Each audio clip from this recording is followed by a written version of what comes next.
दोस्तों, ये कैसा बॉलीवुड में आपका एक बार फिर से स्वागत है। हमारे चैनल को प्यार देने के लिए बहुत बहुत धन्यवाद। आपसे हमारी गुजारिश है कि हमारा चैनल सब्सक्राइब करना मत भूलिए और बेल आइकॉन का बटन दबाना मत भूलिए। दोस्तों, आज हम बात करने जा रहे हैं बॉलीवुड के इतिहास में पहली सफल स्टंट महिला रेशमा पठान।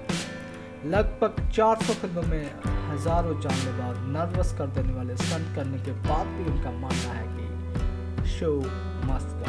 तो चलिए शुरू करते हैं बात सफर के बारे में। रेशमा पठान ने 1978 में 14 साल की छोटी सी उम्र में स्टंट डबल के रूप में फिल्म उद्योग में प्रवेश किया। उनके पास एकमात्र विकल्प था, या तो साहसी होना या अपने परिवार को भूखा रहने देना। चलिए शुरू करते हैं कैसे उन्होंने अपना फिल्मी सफर शुरू किया। रेशमा पठान जब बहुत छोटी थी, पवार पर कूदकर पार्क की गई टैक्सी और ट्रकों के ऊपर करतब किया करती थी। इसने उसे रोमांच और घरेलू खर्च करने में मदद के लिए थोड़ा पैसा मिला, लेकिन फिल्म उद्योग में काम करना कुछ ऐसा था जिसकी रूढ़िवादी मुस्लिम परिवार की लड़की ने कभी कल्पना भी नहीं की।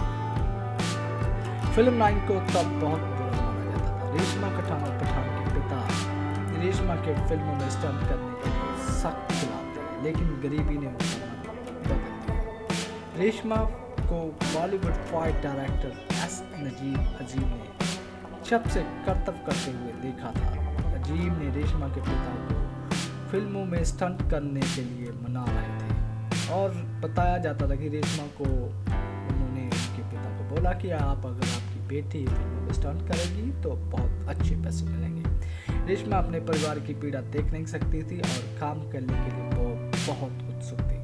रेशमा को रोकने के लिए रेशमा के पिता ने एक बार तो रेशमा को पीटा भी। रेशमा ने अपने पिता को कभी कोई जवाब नहीं दिया, लेकिन उस दिन रेशमा ने कह ही डाला कि हम कब तक भूखे सोएंगे, जिसके बाद रेशमा के पिता मान गए।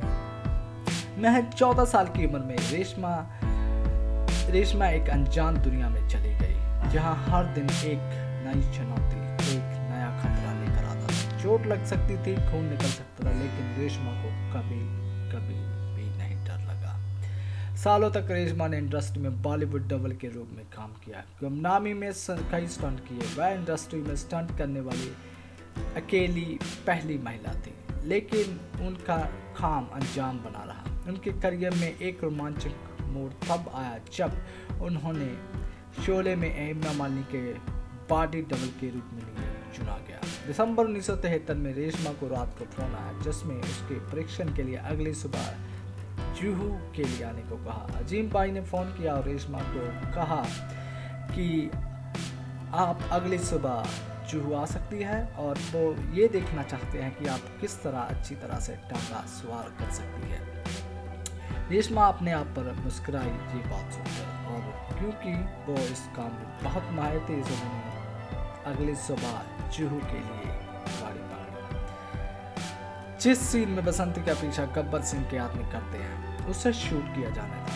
पीछा एक तालाब के पास शुरू हुआ। तांगे में नकली पहिए लगाए गए थे। पहला पहिया टूटना था, लेकिन तांगे को चलते रहना था। जब दूसरा पहिया टूट गया तो तांगे को रुकना पड़ा। अचानक तांगा एक चट्टान से टकराया और हवा में उछलने लगा। कुछ ही सेकंड में हवा में उछाल आया और तांगा आकर रेशमा के ऊपर गिर गया। उन्हें शानदार शॉट दिया। रेशमा के पैरों में 16 से अधिक टांके लगे, लेकिन इस संतुष्टि के साथ उन्होंने ये शॉट दिया कि किसी को भी ये एहसास नहीं दिया कि उन्हें कितना दर्द था।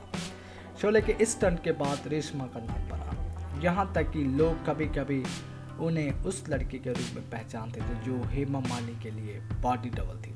उसके बाद रेशमा ने और भी फिल्मों में काम किया, कई बड़ी फिल्में की। जब रेशमा ने स्टंट डबल के रूप में काम करना शुरू किया तो एक इंडस्ट्री में एक महिला काम नहीं कर रही थी।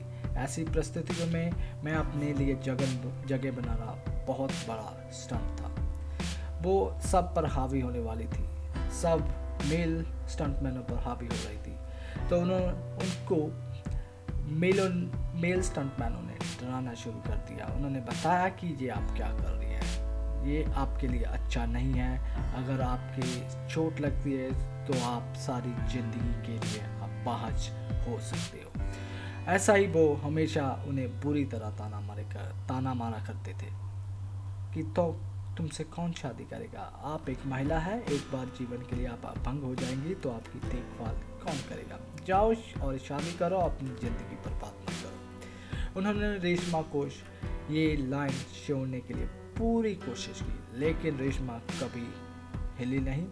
सुल्तान अहमद की गंगा की संगन 1978 में खतरनाक स्टंट करने के लिए रेशमा को ये एहसास हुआ कि कुछ चीज़ों को उनको बदलना है। जब उन्हें प्रतिदिन सिर्फ 90 रुपए की पेशकश की गई थी, एक स्टंट डबल को प्रतिदिन एक दिन 175 का भुगतान किया जाता था। वह बड़ी चतुराई से रेशमा को जूनियर आर्टिस्ट के रूप में रखना चाहते थे और 90 रुपए प्रतिदिन भुगतान करना चाहते थे। लेकिन स्टंट डबल का काम प्रति करना क्या होता है, ये एक बहुत ही जोखिम वाला काम होता है। रेशमा काफी देर तक चुप रही।